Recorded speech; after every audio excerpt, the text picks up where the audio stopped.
Hi, Heartroom friends. Today we're reading Little House in the Big Woods, and we're on page 45. If you want to follow along, we're on the chapter called The Long Rifle.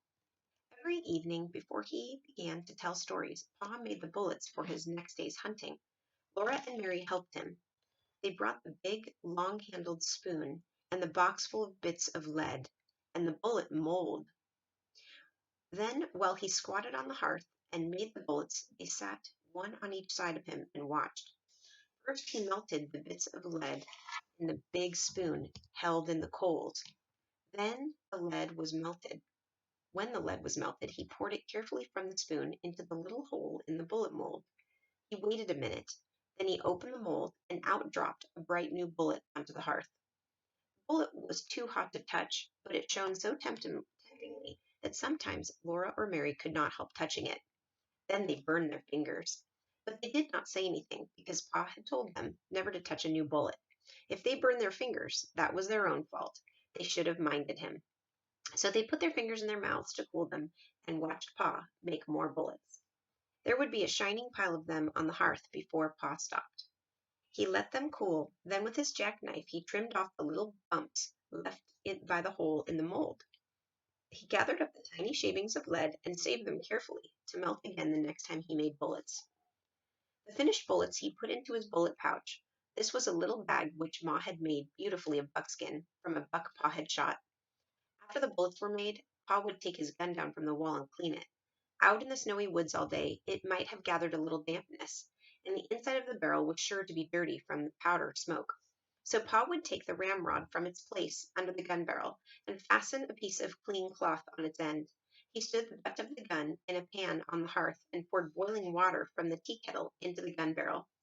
Then quickly he dropped the ramrod and rubbed it up and down, while the hot water blackened with smoke powder spurted through the little hole on which the cap was placed when the gun was loaded. Pa kept pouring in more water and washing the gun barrel with the cloth on the ramrod until the water ran out clear. Then the gun was clean. The water must always be boiling so that the heated steel would dry instantly. Then Pa put a clean greased rag on the ramrod, and while the gun barrel was still hot, he greased it well on the inside. With another clean greased cloth, he rubbed it all over, outside, until every bit of it was oiled and sleek.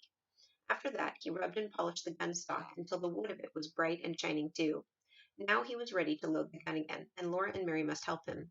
Standing straight and tall, holding the long gun upright on its butt, while Laura and Mary stood on either side of him, Pa said, "You watch me now, and tell me if I make a mistake." So they watched very carefully, but he never made a mistake. Laura handed him the smooth, polished cow horn full of gunpowder. The top of the horn was a little metal cap. Pa filled this cap full of the gunpowder and poured the powder down the barrel of the gun. I'll show you what's happening. So there's Pa and Laura and Mary, and there's his rifle, and they're helping load the rifle. Let's see what happens. Then he shook the gun a little and tapped the barrel to be sure that all the powder was together in the bottom. "Where's my patch box?" he asked, and Mary gave him the little tin box full of little pieces of greased cloth. Pa laid one of these bits of greasy cloth over the muzzle of the gun, put one of the shiny new bullets on it, and with the ramrod he pushed the bullet and the cloth down the gun barrel. Then he pounded them tightly against the powder. When he hit them with the ramrod bounced up in the gun barrel, and Pa caught it and thrust it down again. He did this for a long time.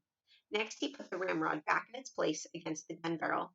Then, taking a box of caps from his pocket, he raised the hammer of the gun and slipped one of the bright little caps over the hollow pin that was under the hammer. He let the hammer down slowly and carefully. If it came down too quickly, bang, the gun would go off. Now the gun was loaded, and Pa laid it on its hooks over the door. When Pa was at home, the gun always lay across those two wooden hooks above the door. Pa had whittled the hooks out of a green stick with his knife, and had driven their straight ends deep into the holes of the log. The hook ends curved upward and held the gun securely. The gun was always loaded and always above the door, so that Pa could get it quickly and easily any time he needed a gun. When Pa went into the big woods, he always made sure that the bullet pouch was full of bullets and that the tin patch box and the box of caps were with it in his pockets. The powder horn and a small sharp hatchet hung at his belt, and he carried the gun ready loaded on his shoulders. He always reloaded the gun as soon as he had fired it, for he said he did not want to meet any trouble with an empty gun. Whenever he shot at a wild animal, he had to stop and load the gun, measure the powder, put it in and shake it down, put in the patch and the bullet and pound them down, and then put a fresh cap under the hammer before he could shoot again. When he shot at a bear or a panther, he must kill it with the first shot. A wounded bear or panther could kill a man before he had time to load his gun again. But Laura and Mary were never afraid when Pa went alone into the woods. They knew he would always kill bears and panthers with the first shot. After the bullets were made and the gun was loaded, came storytelling time. Tell us about the voice in the woods, Laura would beg him. Pa crinkled up his eyes at her. Oh, no, he said. You don't want to hear about the time I was a naughty little boy. Oh, yes, we do. Yes, we do, Laura and Mary said. So Pa began. We'll read that part next time.